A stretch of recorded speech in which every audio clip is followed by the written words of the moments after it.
Hello everyone, welcome to the Zorawar classes. और आज हम करेंगे अपने next 10 questions on inclusive education.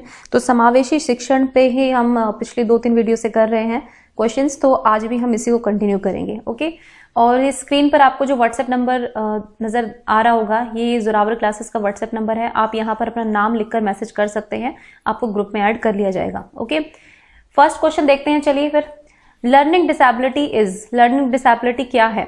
एक स्टेबल स्टेट है, वेरिएबल स्टेट है, नीड नॉट इम्पेयर फंक्शनिंग, ठीक है, कामकाज को खराब नहीं करती है ना, हमारी जो फंक्शनिंग होती है दिमाग की या जो भी है उसको खराब नहीं करती है, या फिर does not improve with appropriate efforts, मतलब उचित प्रयासों के साथ इसमें सुधार नहीं होता है। ठीक है, तो इसमें से आपको आंसर बताना है कि करेक्ट आंसर क्या होगा, लर्निंग डिसेबिलिटी बेसिकली होती क्या है। ठीक है, तो अगर आप लोगों ने लर्निंग डिसेबिलिटी पढ़ी है तो आप ये आराम से पढ़ सकते हैं, इसमें कोई प्रॉब्लम आपको नहीं होगी। और अगर आपने लर्निंग डिसेबिलिटी जो है नहीं पढ़ी है तो मैं आपको समझा देती हूँ। देखिए, लर्निंग डिसेबिलिटी जो होती है ना, वो हमारे जो कुछ साइकोलॉजिकल प्रोसेसेस होते हैं उसमें कुछ फंक्शनिंग में गड़बड़ हो जाती है ना। जैसे कि रीडिंग में हो सकती है ना, रीडिंग में हो सकती है, स्पीकिंग में हो सकती है, ठीक है, रीडिंग स्पीकिंग हो सकती है, कैलकुलेशन में हो सकती है, या आपने डिसलेक्सिया, डिस्प्रेक्सिया, डिसफेजिया, ठीक है, ये डिसकैलकुलिया जितने भी सुने ना, सारे लर्निंग डिसेबिलिटीज के एक तरह से डिजीज हैं, लर्निंग डिसेबिलिटी वाली हैं। ठीक है, मतलब इनमें क्या होता है, बेसिकली किसी चीज में हमें कैलकुलेशन में दिक्कत आ जाती है, कभी कभी हमें कॉम्प्रीहेंशन में दिक्कत आ जाती है, यानी कि अंडरस्टैंडिंग में दिक्कत आ जाती है, कभी हमें वर्ड समझ में नहीं आते हैं ना, कभी हमें मेंटल इमेजेस जो बनानी होती है वो नहीं बना पाते हैं, कभी हमें इमेजेस भी समझ में नहीं आती है। तो बहुत सारी लर्निंग डिसेबिलिटीज होती है, मतलब इंक्लूसिव एजुकेशन की बात करें स्पेशली तो ये लर्निंग डिसेबिलिटीज जो है बेसिकली हमारा फंक्शनिंग जो होती है साइकोलॉजिकल प्रोसेस की, वो थोड़ी गड़बड़ आ जाती है इसमें। ठीक है, अब आपको ये बताना है कि ये कैसे स्थिति होती है। तो देखो, ये स्टेबल स्टेट नहीं होती है, मतलब ऐसा नहीं है कि फिक्स हो गई है। ओके, इम्पेयर फंक्शनिंग जरूरी नहीं, काम का जो खराब नहीं करती तो भाई खराब करती है ना, मतलब ये हम कह नहीं सकते कि खराब नहीं करती, खराब कर देती है। Does not improve with appropriate efforts, तो अप्रोप्रिएट एफर्ट्स के साथ इंप्रूव नहीं होती है, ये भी गलत है, इंप्रूव होती है। मतलब ये ऐसी फिक्स्ड बीमारी नहीं है कोई जो मतलब खत्म नहीं होगी कभी, जिसके लिए आपको बहुत ज्यादा एफर्ट्स करोगे तो भी आपकी खत्म नहीं होगी। ये एक डिसेबिलिटी है, मतलब ठीक है, सीखने में आपको प्रॉब्लम हो रही है ना, वैसे आपके शरीर में कोई दिक्कत नहीं है, किसी अंग में दिक्कत नहीं है, आपको सीखने में दिक्कत हो रही है, जो लर्निंग प्रोसेस होता है ना उसमें आपको डिफिकल्टी आ रही है। ओके, लेकिन ये एक डिसेबिलिटी का रूप ले लेती है जब वो चीज बहुत गहरे रूप से हो जाती है। ओके, तो option number B is the correct option. Variable state है, मतलब ये बदली जा सकती है। वेरिएबल्स क्या होते हैं, बेसिकली जो ऐसी चीजें जो फिर मतलब फिक्स नहीं होती है ना, उनमें वेरिएशंस आ सकता है, यानी कि ये कम मतलब बदली भी जा सकती है, इसको ठीक भी कराया जा सकता है प्रैक्टिस के साथ या फिर सपोर्ट के साथ, टीचर का, पेरेंट्स का, पीयर्स का, हर तरीके के सपोर्ट्स के साथ जो है इसको ठीक भी किया जा सकता है। ओके, तो option number B is the correct option. आगे 1-2 क्वेश्चन और देखेंगे इस पर, तब आपको क्लियर हो जाएंगी चीजें। नेक्स्ट है, learning disabilities may occur due to all of the following except, ठीक है, इन सब के कारण भी हो सकती है लर्निंग डिसेबिलिटी जो है, किसके कारण नहीं हो सकती, मतलब एक चीज हो सकती है इसमें जिसके कारण नहीं होती है, बाकी सबके कारण हो सकती है। तो देखो, मैंने कहा कि साइकोलॉजिकल प्रोसेस में गड़बड़ होती है ना, तो इसका मतलब कि थोड़ा सा सेरिब्रल डिसफंक्शन हो जाता है, मस्तिष्क संबंधी शिथिलता इसमें हो सकती है ना, कभी आपको कोई थोड़ी बहुत इंजरी आई हो दिमाग के किसी कोने में, इस टाइप से चीजें भी हो जाती है ना। लेकिन ऐसा नहीं है कि ये खत्म, मतलब ये खत्म नहीं करी जा सकती, ये ऐसी होती है लर्निंग डिसेबिलिटीज जिनको हम मतलब खत्म कर सकते हैं। ओके, मतलब इंप्रूवमेंट ला सकते हैं इस चीजों में, ऐसा नहीं है कि फिक्स हो जाती है। जैसे जो पर्टिकुलर डिजीजेज होती है ना, जैसे कि डिजीज का नाम मैं कैसे लूं, जैसे आपको जैसे कि हम कह सकते हैं सेरिब्रल पाल्सी एक बीमारी होती है ना, वो मेरे को एग्जैक्ट उसका मतलब न्यूरोलॉजिकल डिसऑर्डर कुछ समथिंग होता है उसमें, है ना, वो होती है। तो मतलब इसमें ऐसा नहीं होता है लर्निंग डिसेबिलिटीज में कि इनको ठीक नहीं किया जा सकता, ये लर्निंग के साथ एसोसिएटेड होती है, मैथ्स की लर्निंग होगी, लैंग्वेज की लर्निंग होगी, किसी सब्जेक्ट की स्पेसिफिक लर्निंग हो गई। ठीक है, तो भाई ये तो होता ही है, इमोशनल डिस्टर्बेंस के कारण हो सकती है, बिहेवियरल डिस्टर्बेंस के कारण हो सकती है, लेकिन कल्चरल फैक्टर्स ऐसा कोई सांस्कृतिक कारक नहीं होता जिसके कारण ये होती है, क्योंकि आपकी लर्निंग से रिलेटेड है। तो वही हो सकता है कि आपके बिहेवियर में कुछ डिस्टर्बेंसेस हैं, आप इमोशनली स्टेबल नहीं है, तो आपको ऐसी चीजें हो जाती है, एंग्जाइटी हो जाती है, स्ट्रेस आ जाता है, उसके बाद आपसे ये गलतियां हो जाती है, या फिर सेरिब्रल डिसफंक्शन भी हो सकता है, मस्तिष्क में कुछ शिथिलता के कारण भी ये हो सकती है। ओके, तो चलिए नेक्स्ट देखते हैं। नेक्स्ट है, is disorder related to language comprehension. Direct question है कि भाई लैंग्वेज कॉम्प्रीहेंशन से या फिर लैंग्वेज की अंडरस्टैंडिंग कह सकते हैं, भाषा की समझ से संबंधित कौन सा एक विकार है, ये आपको बताना है। मतलब स्पीच में डिसऑर्डर हो सकता है, ठीक है। मतलब आप कह नहीं पाते हैं चीज़ों को या फिर दूसरों को अंडरस्टैंड नहीं कर पाते हैं, ठीक है। इसमें स्पीच में हो सकता है, स्पीकिंग में गड़बड़ हो सकती है। ओके, तो बताओ फटाफट क्या इसका आंसर होगा। Apraxia, dyslexia, dyscalculia, aphasia. तो भाई डिसकैलकुलिया को तो आप यहीं से हटा देंगे, कैलकुलेशन से रिलेटेड है, यानी कि कैलकुलेशंस करने में दिक्कत होती है। उसके बाद जब हम बात करेंगे डिसलेक्सिया की, तो ये प्रॉपरली रीडिंग से रिलेटेड होता है। इसमें वर्ड्स जो हैं आपको उल्टे पुल्टे नजर आते हैं, है ना। जैसे सी का ऐसे बन जाता है, डी हो गया तो ये ऐसे नजर आता है। जो आपने तारे ज़मीं पर फिल्म देखी है ना, उसमें दर्शन सफारी जो एक्टर है उसको डिसलेक्सिया होता है। ओके, अब बात करें अप्रेक्सिया की और अफेजिया की, तो देखो जो अफेजिया होता है वो रिलेटेड होता है स्पीच से और आपके मतलब अंडरस्टैंडिंग से, ठीक है, लैंग्वेज की अंडरस्टैंडिंग से। मतलब आप कह पा रहे हैं या नहीं कह पा रहे हैं कुछ दूसरों को अपनी बातें, स्पीच डिसऑर्डर होता है एक तरह से। और या फिर आप दूसरों की बातें समझ पा रहे हैं कि नहीं समझ पा रहे हैं, तो option number D is the correct option. और जो अप्रेक्सिया होता है, अप्रेक्सिया बोलते हैं इसको, ये रिलेटेड है आपकी बॉडीली मूवमेंट से, ठीक है। डे टू डे एक्टिविटीज में जो मूवमेंट चाहिए होती है आप उसमें इनकैपेबल होते हैं। मतलब इसमें क्या होता है, जैसे आप बच्चे को कहेंगे ना कि अपने शू लेसेस टाई कर लो, वो नहीं कर पाएगा, ठीक है। आप अपना बैग जमा लो, उसको अच्छे से बंद कर दो, तो इस तरह की चीजें वो नहीं कर पाता है। तो ये है अप्रेक्सिया, ठीक है। ये भी एक न्यूरोलॉजिकल डिसऑर्डर होता है। तो यानी कि ये अफेजिया जो है आपका, इसका करेक्ट ऑप्शन होगा। नेक्स्ट क्वेश्चन है, inclusion in schools primarily focuses on, ठीक है। मतलब कि जो इंक्लूजन है स्कूल्स में, उसका प्राइमरी रूप से फोकस किस पर होना चाहिए, मतलब प्राथमिक रूप से जो है उसका फोकस किस तरह से होना चाहिए। समावेशी शिक्षा में जो है प्राथमिक रूप से किस पर ध्यान देना चाहिए, बेसिकली ये क्वेश्चन है, ठीक है। Making subtle provisions for special category children, यानी कि विशेष श्रेणी के बच्चों के लिए सूक्ष्म प्रावधान करना। Fulfilling the needs of children with disabilities only, या फिर सिर्फ जो डिसेबल बच्चे हैं उन्हीं के लिए, उन्हीं की नीड्स को पूरा किया जाए। और मीटिंग तो देखो यहाँ पे ओनली नहीं लिखा है, केवल आएगा यहाँ पर, ठीक है। केवल विकलांग बच्चों की जरूरतों का ध्यान रखें। दिव्यांग कहते हैं इनको, विकलांग तो नहीं कहते हैं, हम एक नई टर्म आ गई है दिव्यांग, ठीक है। केवल दिव्यांग बच्चों की जरूरतों का पूरा करना। Meeting the need of the disabled child at the expense of entire class, मतलब भाई पूरी कक्षा की कीमत पर भी आपको दिव्यांग बच्चे की आवश्यकता को पूरा करना है। Including the educational needs of illiterate parents in the school, या फिर स्कूल में जो निरक्षर माता पिता हैं उनकी शैक्षिक आवश्यकताओं को शामिल करना है, ठीक है। तो ये क्वेश्चन जो है आसानी है, डी तो काट ही दो पहली, है ना। पेरेंट्स को तो इन्वॉल्व करना ही नहीं है, मतलब ये थोड़ी है कि हम इलिटरेट पेरेंट्स को इन्वॉल्व करेंगे इंक्लूसिव एजुकेशन में, हमारा फोकस तो बच्चों पर है ना। तो बताइए इनमें से क्या ऑप्शन होगा। देखिए, fulfilling the needs of children with disabilities only, यहाँ पर ओनली आ गया है, मतलब सिर्फ जो है आप दिव्यांग बच्चों की जरूरतों को पूरा करेंगे। लेकिन इंक्लूसिव एजुकेशन स्पेशली ये चीज तो नहीं कहते कि नहीं सिर्फ इन पर ध्यान देना और किसी पर ध्यान नहीं देना है। स्पेशल बच्चे तो वो भी होते हैं जो गिफ्टेड होते हैं, क्रिएटिव होते हैं, ना। तो ये भी कट जाएगा। Meeting the needs of disabled child at the expense of entire class, पूरी कक्षा की कीमत पर नहीं, ये नहीं बोला गया। ये बोला गया था कि ठीक है जो दिव्यांग बच्चे हैं उनको एक मेन स्ट्रीम में लाया जाएगा, है ना, इंक्लूसिव किया जाएगा। लेकिन ये नहीं कहा था कि दूसरे बच्चों पर की कीमत पर हम उनका भला करेंगे, मतलब उनको नुकसान हो रहा है तो होने देंगे, ऐसा नहीं है।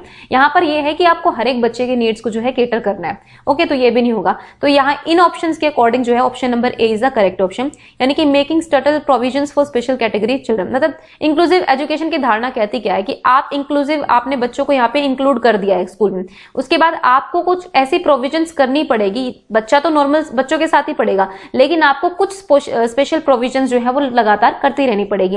जैसे इसमें होता क्या है ना, बच्चे जो है नॉर्मल बच्चों के साथ ही पढ़ते हैं, ठीक है। नॉर्मल टीचर जो उन बाकी बच्चों को पढ़ाते हैं वही इनको भी पढ़ाते हैं। लेकिन जो ये टीचर्स हैं ये हेल्प लेते हैं स्पेशल एजुकेटर्स की, कि भाई देखो बच्चा इस तरह से ट्रैक करते हैं। स्पेशल एजुकेटर जो इनको ट्रैक करते हैं कि इनकी लर्निंग जो है ठीक तरह से हो रही है कि नहीं हो रही है। और फिर ये जो इनके टीचर्स होते हैं, सब्जेक्ट टीचर्स होते हैं, इनको बताते हैं कि भाई ऐसे ऐसे चाहिए, हमें ऐसे प्लानिंग करनी है, ये वो। लेकिन ये बच्चे जो है पढ़ेंगे बाकी बच्चों के साथ ही, और टीचर्स भी वही पढ़ाएंगे जो दूसरे बच्चों को पढ़ा रहे हैं। लेकिन ये है कि इन बच्चों की जो स्पेशल जरूरतें हैं उनका भी ध्यान रखा जाएगा। So this is inclusion. Okay, तो option number A is the correct option.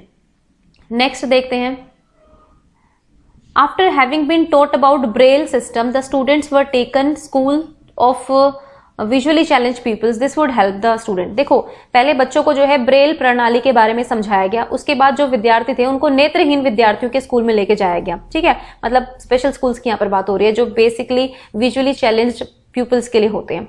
तो this would help the students, तो इससे छात्रों को क्या मदद मिलेगी ये आपको मुझे बताना है। तो बताइए, have fun and enjoy with friend, तो भाई इससे बच्चों को मजा आ जाएगा, मजे करेंगे वो। सभी प्रकार के चुनौतीपूर्ण विद्यार्थियों के लिए develop respect for all types of challenge peoples, मतलब सभी तरह के चुनौतीपूर्ण विद्यार्थियों के लिए सम्मान का विकास करने में उनको हेल्प करेगा। या फिर को create classroom learning to real life situations, या फिर जो हम कक्षा अधिगम को वास्तविक जीवन की परिस्थितियों से जोड़ सकते हैं, या फिर develop positive attitude towards visually challenged people. ठीक है, अब देखो इसमें आपको जो है ना बहुत ध्यान से करना है। ओके, इट्स प्यूपिल्स आएगा, ये प्यूपिल्स होगा। ठीक है, इसको पीपल्स नहीं प्यूपिल्स समझना। ठीक है, तो बताओ फटाफट क्या आंसर होगा। तो देखो इसमें जो है पहला ऑप्शन तो बिल्कुल कट जाएगा, ये तो होना ही नहीं चाहिए, है ना। अब आते हैं इन सब के ऊपर बात, तो थोड़े से कंफ्यूजिंग आपको ऑप्शंस लग रहे होंगे। Develop respect for all type of challenge peoples. देखो हर तरह के जो चैलेंज बच्चा होता है, जो सुन भी नहीं सकता, जो देख भी नहीं सकता, ये हर तरह की बात है, लेकिन इस क्वेश्चन में हमने स्पेशली विजुअली चैलेंज पीपल्स की बात की है। ठीक है, तो ये भी नहीं हो पाएगा आपका, है ना, इसमें क्योंकि सभी तरह के बच्चे की बात हो गई है।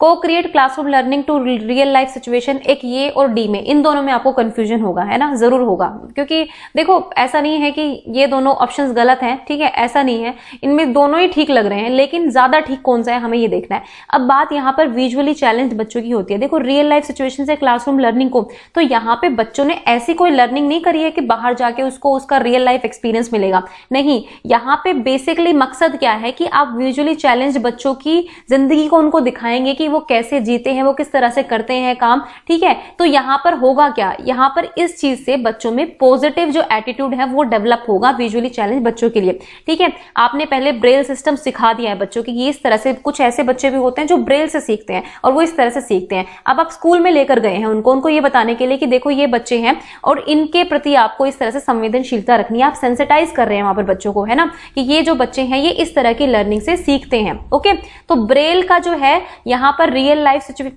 ठीक है, ब्रेल सिस्टम आपने समझाया है, लेकिन आपने इस लर्निंग को रियल लाइफ सिचुएशन से लर्न किया है, ये हम नहीं कह सकते हैं। हम मतलब ये कहेंगे कि हाँ भाई पॉजिटिव एटीट्यूड जो है बच्चों में डेवलप होगा अगर आप उसको उन स्कूल में लेके जाएंगे कि वो बच्चे कैसे काम कर रहे हैं, कैसे करते हैं। मतलब यहाँ पे स्पेशल स्कूल्स की जो धारणा है वो ऑलमोस्ट खत्म ही हो चुकी है, लेकिन still there are some special schools in our country also and in the world also. तो हर जगह पर स्पेशल स्कूल्स हैं अभी भी, और मतलब ये इस तरह की ट्रेनिंग यहाँ पर ये होगी बच्चों की। ठीक है, मतलब देखो कहने को हम सी भी लगा सकते हैं, लेकिन इसका जो बेटर ऑप्शन होगा वो ऑप्शन नंबर डी होगा, है ना। मेरे अकॉर्डिंग तो यही होगा, आप लोग देख लेना।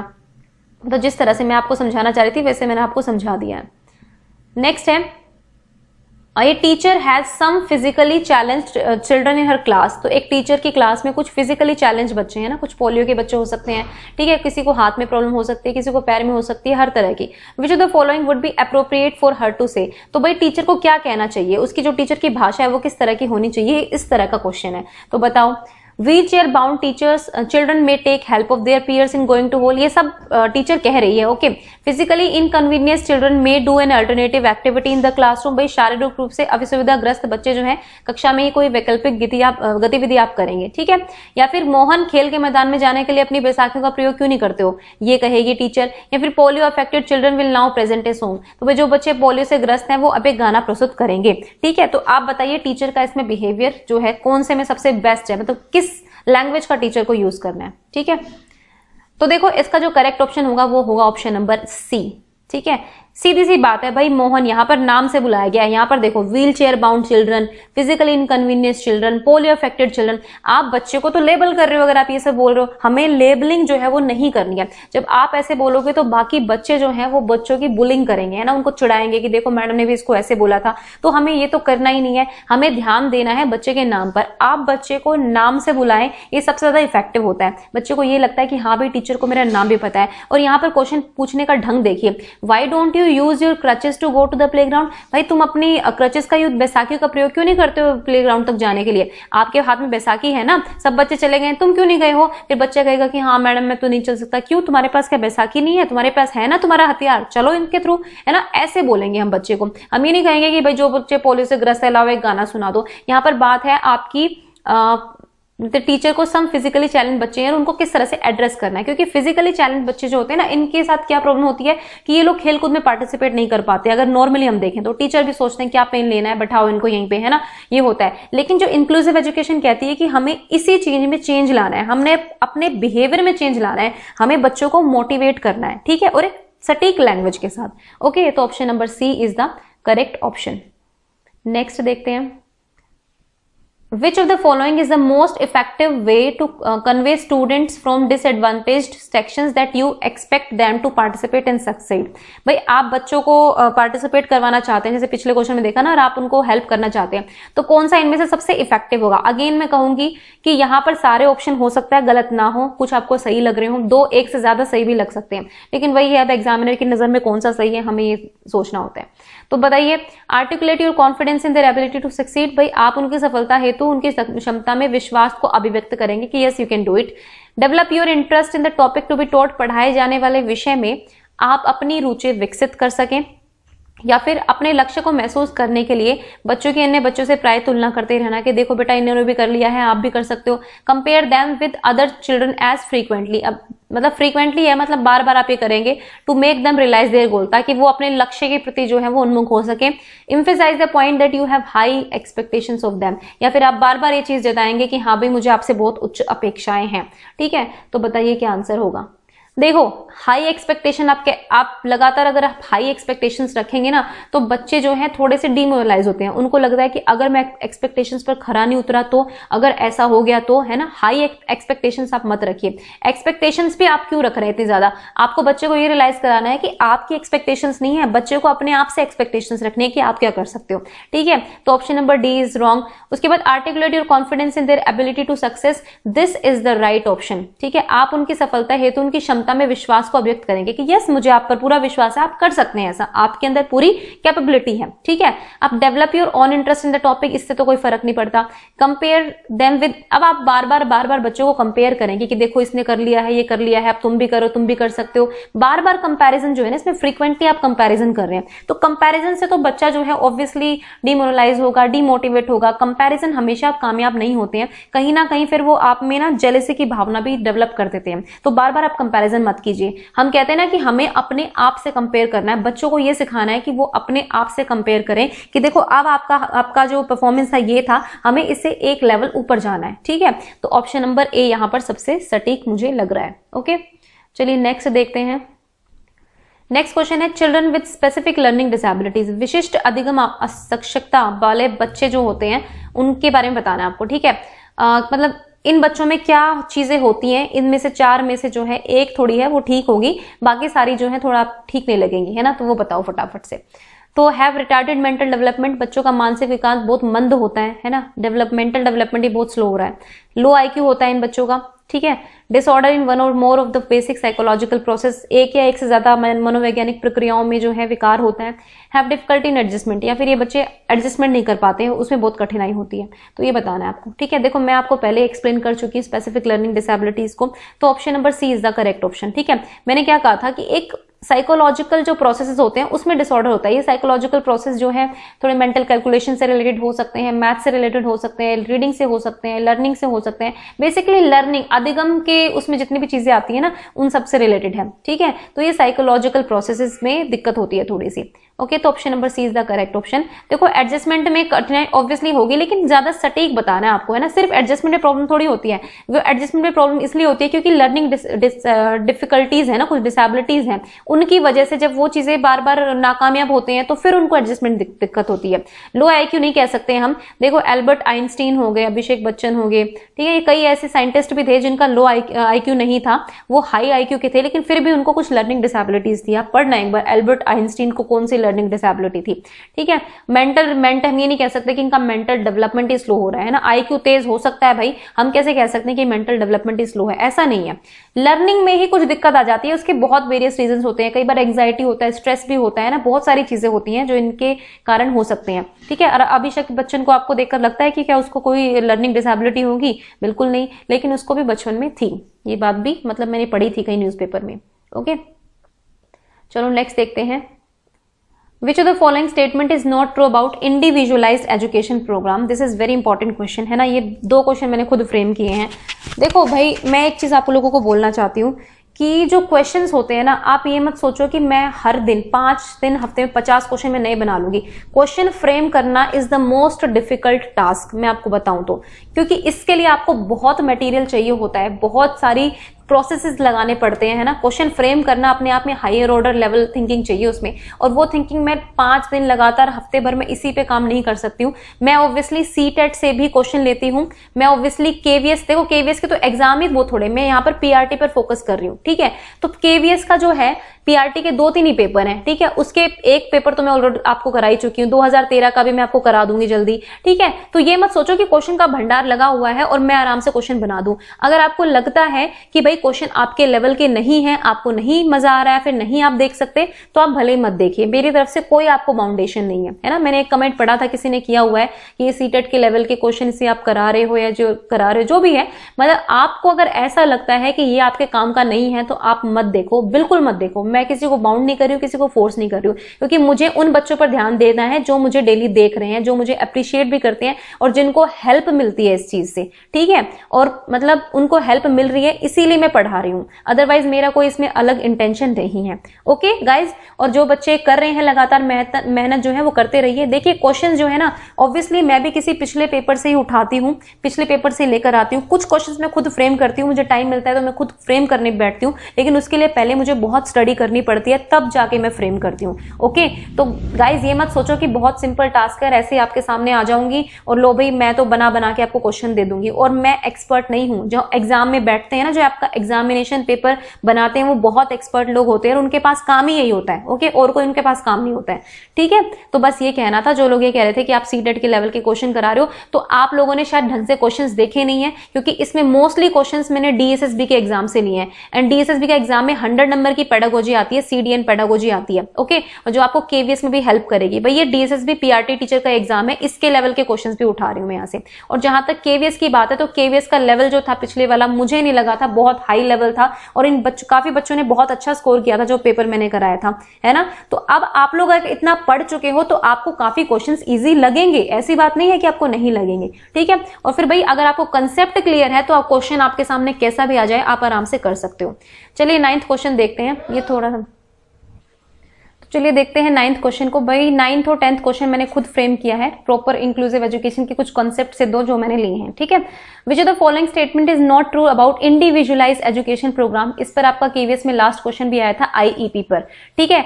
आईईपी जो है इंडिविजुअलाइज्ड एजुकेशन प्रोग्राम का मतलब जो होता है, एक तरह से इसमें हम क्या करते हैं ना, हम एनुअल गोल सेट करते हैं इसमें, ठीक है। एनुअल गोल सेट किए जाते हैं, हालांकि इंडिविजुअल अटेंशन भी दी जाती है, लेकिन ग्रुप में फोकस किया जाता है, ठीक है।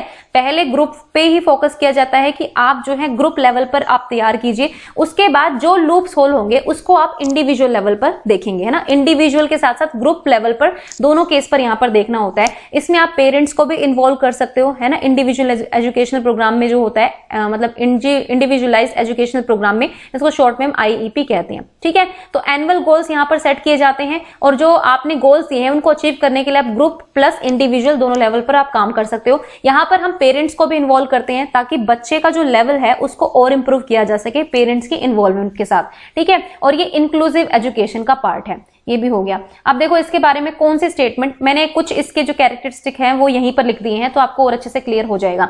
तो भाई ये जो है is not true about individualised educational programme के बारे में, इनमें से कौन सी चीज जो है वो ट्रू नहीं है, सच नहीं है, वो आपको बतानी है, ठीक है। Parents should be involve bye planning individual goals, तो मैंने आपको अभी बताया कि भाई पेरेंट्स को इन्वॉल्व करना है, ठीक है। दूसरा है it will be easy to take up IEP goals on individual level rather than group level, तो हम भाई इंडिविजुअल लेवल पर ही ले लें, ग्रुप लेवल पर ना लें, ठीक है। ये इसका आंसर होगा। IEP keep records along with progress information help the teacher to communicate well with the parent, ठीक है भाई। IEP keep records along with, इसके साथ हम रिकॉर्ड्स भी मेंटेन करते हैं, प्रोग्रेस इन्फॉर्मेशन भी मेंटेन करते हैं, ताकि जो है टीचर के पेरेंट के साथ जो है अच्छे से कम्युनिकेट किया जा सके। IEP goals should be evaluated on annual basis and new goals should be set, भाई एनुअल बेसिस पर इनको जो है सेट किया जाता है, उसके बाद आप थोड़ा थोड़ा डिवाइड करके इसको क्लास में अप्लाई कर सकते हैं, ठीक है। तो option number B is the correct option, ये गलत है, ठीक है। बाकी स्टेटमेंट सारी IEP के बारे में सही है, इसमें हम रिकॉर्ड्स मेंटेन करते हैं ताकि हम पेरेंट्स के साथ अच्छे से कम्युनिकेट कर पाए। जब हमारे पास रिकॉर्ड होंगे कि भैया आपका बच्चा इस तरह से पहले जा रहा था, ग्रुप में ऐसे परफॉर्म कर रहा है, इंडिविजुअल लेवल पे ऐसे परफॉर्म कर रहा है ना, तो उनके साथ कम्युनिकेशन अच्छा हो जाता है। और यहाँ पर हम एनुअल बेस पर जो है अपने गोल सेट कर लेते हैं कि इस साल हमें इन बच्चों में ये इंप्रूवमेंट करनी है, ओके। लेकिन यहाँ पर हम ऐसा नहीं करते कि हम भाई इंडिविजुअल लेवल पर ही ध्यान देंगे रेदर देन ग्रुप लेवल, क्योंकि आपको मैंने बताया था कि जो इंक्लूसिव एजुकेशन है वो कोऑपरेटिव लर्निंग पर बेस्ड है ना। हम इंडिविजुअल पर तो स्पेशल स्कूल से भी तो कर सकते थे ना। तो हमने ये इंक्लूसिव एजुकेशन जो है, इंक्लूसिव एजुकेशन हम क्यों लेके आए हैं? हम इसीलिए लेकर आए हैं कि बच्चे में जो है कोऑपरेटिव लर्निंग, कोलैबोरेशन, ये सारी स्किल्स डेवलप हो पाए, वो दूसरे बच्चों के साथ मिलकर पढ़ पाए। तो आईईपी में भी मेन फोकस आपका ग्रुप लेवल पर होता है, लेकिन होता है कुछ बच्चे होते हैं जिनको बहुत स्पेशल अटेंशन की जरूरत होती है, इसलिए इंडिविजुअल एक्टिविटीज भी उनको कराई जाती है, इंडिविजुअल लेवल पर भी उन पर ध्यान दिया जाता है। ठीक है, लेकिन ऐसा नहीं होता कि भाई इंडिविजुअल लेवल पर ही ध्यान दे, ग्रुप लेवल पर ध्यान ना दे। ठीक है, तो option number B is the correct option, जो कि गलत है। बाकी सारे स्टेटमेंट्स आईईपी के बारे में बिल्कुल ठीक है।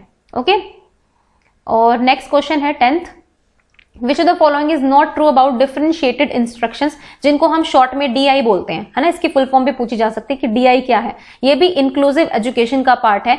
डिफरेंशिएटेड इंस्ट्रक्शंस यानी कि विभेदित निर्देश। ठीक है, देखो विभेदित निर्देश का मतलब क्या है कि जो आप इंस्ट्रक्शंस दे रहे हैं ना, उसमें डिफरेंशिएट करो, है ना। कभी आपने ऑडियो वीडियो दिखा दिया, कभी आपने लेक्चर मेथड यूज कर लिया, कभी आपने डिस्कशन करा लिया। एक तो इस तरह की चीजें हो गई कि आपको डिफरेंशिएटेड रूप से जो है अपनी टीचिंग लर्निंग को वो अप्लाई करना है।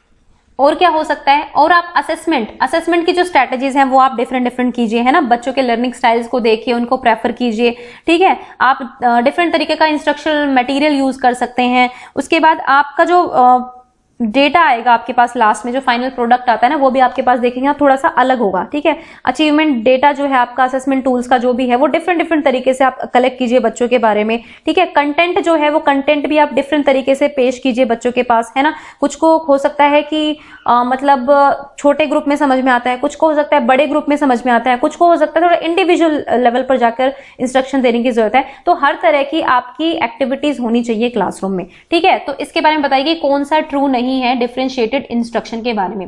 भाई वैकल्पिक अनुदेशात्मक और मूल्यांकन गतिविधियां प्रदान करना, यानी कि alternative instruction and assessment activities, तो मैंने आपको बताया कि ये तो होता ही है। Challenging students at an appropriate level, एक विशिष्ट लेवल पर जाके जो है बच्चों को आप चुनौती देंगे। ऐसा नहीं है कि आपने जो है बच्चों का लेवलिंग देखा है और उसके बाद आप उससे बहुत डिफिकल्ट टास्क करा रहे हैं ना। चैलेंज करना बच्चों को बहुत जरूरी है, लेकिन उनके लेवल के अकॉर्डिंग। उनके लेवल से ज्यादा अगर आप हाई चले जाएंगे तो बच्चे का इंटरेस्ट खत्म हो जाता है। उनके लेवल पर थोड़ा सा आपको हाई लेकर चलना पड़ता है, ज्यादा हाई भी नहीं लेकर जाता। ठीक है, तो एक अप्रोप्रिएट लेवल आपको ध्यान में रखना है। ये भी होता है भाई डिफरेंशिएटेड इंस्ट्रक्शंस में। Doing something different for every student in the class, ये नहीं होता है। इसमें ये नहीं कहा है कि सबके लिए सब कुछ अलग अलग करेंगे आप, नहीं। आप बहुत सारी, वैसे देखो ये डिफरेंशिएटेड इंस्ट्रक्शंस होगी। एक यूडीएल होता है, यूनिवर्सल डिजाइन ऑफ लर्निंग भी होता है, वो भी इंक्लूसिव एजुकेशन का पार्ट है। उसके बाद आईईपी होती है, ये सारी स्ट्रेटेजी होती है इंक्लूसिव एजुकेशन में। ठीक है, मतलब ये इन सब में जो है ना बेसिक फोकस ग्रुप पे होता है, लेकिन इंडिविजुअल अटेंशन भी दी जाती है। लेकिन आप इन सभी में ये नहीं बोल सकते कि भाई इंडिविजुअल पे ही ध्यान देना है ना। मतलब आपको इनके नाम से लगेगा नहीं अलग अलग सबको देना है, लेकिन नहीं, ये ग्रुप की बात करते हैं बेसिकली। और क्यों करते हैं? क्योंकि इंक्लूसिव एजुकेशन कोलैबोरेशन को और कोऑपरेटिव लर्निंग को एनहांस करने के लिए है। ठीक है, use a variety of groupings to meet the student, तो हाँ भाई इसमें तरह तरह के ग्रुप हो सकते हैं, छोटे ग्रुप हो सकते हैं, बड़े ग्रुप हो सकते हैं, पेयर हो सकता है, तो ग्रुपिंग बहुत ज्यादा यूज होती है। तो option number C is the correct option. This is about the differentiated instructions. These two questions were framed by me. ठीक है, और गाइज मेरे को जब भी टाइम मिलता है मैं हमेशा, पिछले जेंडर की क्लास में जो है पहले 6 क्वेश्चन मैंने खुद फ्रेम किए थे। आप यकीन नहीं मानेंगे, मुझे 1.5 घंटा लग गया था सिर्फ वो 6 क्वेश्चन फ्रेम करने में, क्योंकि मेरे को ये था कि जब मैं क्वेश्चन बनाऊंगी तो मेरे को ये रहना चाहिए कि मैं कुछ गलती ना कर दूं। ये सब चीजों का ध्यान बहुत रखना पड़ता है ना, क्योंकि मैं एक ऐसे प्लेटफॉर्म पर पढ़ा रही हूँ जहां पर बहुत सारे लोग मुझे देख रहे हैं, तो मुझे इस चीज का भी ध्यान रखना है कि मैं गलती से भी गलती ना करूं। फिर भी कुछ गलतियां हो जाती हैं, क्योंकि हम भी इंसान ही हैं, है ना। और मतलब भाई मैं रिक्वेस्ट ही करूंगी, है ना, कोई ऐसा नहीं कहूंगी, कोई एटीट्यूड नहीं दिखाऊंगी। मैं सिर्फ ये कह रही हूँ कि जिन बच्चों को लगता है कि उनके लेवल का काम नहीं हो रहा है यहाँ पे, तो आप कृपया ना देखें, कोई जबरदस्ती नहीं है। ठीक है, लेकिन ऐसे कमेंट्स मत करें जिससे जो है इंसान मतलब डिमोटिवेट हो जाए कि ये क्या करा रहे हैं, केवीएस के नाम पर यहाँ पर वो हो रहा है। ऐसा कुछ भी नहीं है गाइस। मतलब ये क्वेश्चन सीरीज देखो, जब 20 क्वेश्चन आते हैं ना आपके पास, 20 क्वेश्चन आते हैं, तो 20 क्वेश्चन में आपके 70 टॉपिक्स होंगे। उन 70 टॉपिक से जो बेस्ट क्वेश्चन बनता है ना, वो आपके 20 क्वेश्चन में मिलता है। मैंने आपको यहाँ पर हर टॉपिक पर 20-50 क्वेश्चंस भी कराए हैं मैंने आपको चाइल्ड डेवलपमेंट पर। ठीक है, तो आप बताइए कि इन 50 क्वेश्चन में क्या सारे ही आपको मुश्किल मिलेंगे? आप खुद सोच के देखो इस चीज को। अगर मैं इन 50 में से 2 को सिलेक्ट करूंगी ना, बेस्ट 2 क्वेश्चंस को, तो वो बहुत डिफिकल्ट लेवल के होंगे, और यही बेस्ट 2 क्वेश्चंस जाएंगे आपके 20 नंबर के एग्जाम में। ये कहने का मतलब है, मैं यहाँ पर आपको टोटल 20 नंबर का जो पूरे सिलेबस में से नहीं दे रही हूँ, मैं आपको यहाँ पर टॉपिक वाइज करा रही हूँ, और टॉपिक वाइज में आपको 10 क्वेश्चन में से आप मानकर चलिए 6-7 आपको ईजी मिलेंगे ही मिलेंगे। ठीक है, क्योंकि बेसिक चीजें भी तो क्लियर करा रही हूँ ना भाई। ऐसा नहीं है कि बिल्कुल स्टार्टिंग से एकदम से मतलब यही सोच लूं कि नहीं सब बहुत इंटेलिजेंट है, सब बहुत इंटेलिजेंट है। यहाँ पर कुछ ऐसे बच्चे भी हैं इस प्लेटफॉर्म पर जो टैट की तैयारी कर रहे हैं, जो कुछ और एग्जाम की भी तैयारी कर रहे हैं। तो आप जो लर्निंग आपको दी जा रही है ना, आप उसको देख लीजिए अगर आपका मन करता है, और नहीं करता तो आप भले ही मत देखिए, कोई जबरदस्ती नहीं है। Okay, and all the best to all of you and keep doing hard work, और लगातार मेहनत करते रहिए क्योंकि उसी से आपको सफलता मिलनी है। And thank you for watching the Zorawar classes.